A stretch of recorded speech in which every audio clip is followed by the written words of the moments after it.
By one get one free. 2 بوند خون اور اس کے بعد ضبط اور احتیاط میرے جسم میں دوڑتے ہیں. محتاط تو بہت ہوں، لیکن خواب سارے دن کے ضبط اور احتیاط کے باوجود شام ہوتے ہی میرے حجرے سے نکل کر باہر برآمدے میں پھیل جاتے ہیں، بالکل ایسے جیسے فلم ختم ہو جانے پر فلم بین.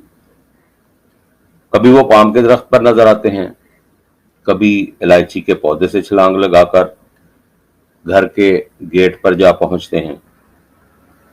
میں ریڑی بازار سے گزر رہا تھا تو زندگی کی دکان پر خواب رکھے نظر آئے.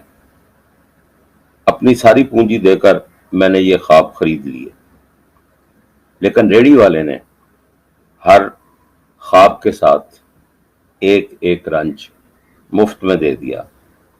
کئی ایک تو میری مرضی کے بھی نہیں تھے. اب جب میں برآمدے میں بیٹھا رنج اور خواب الگ الگ کر رہا ہوں تو خواب شیشے کی کرچیوں لگی دیوار پر چڑھنے کی کوشش کر رہے ہیں. مجھے انہیں روکنا ہے، کہیں وہ زخمی ہو گئے تو میرے پاس تو صرف رنج ہی رہ جائیں گے.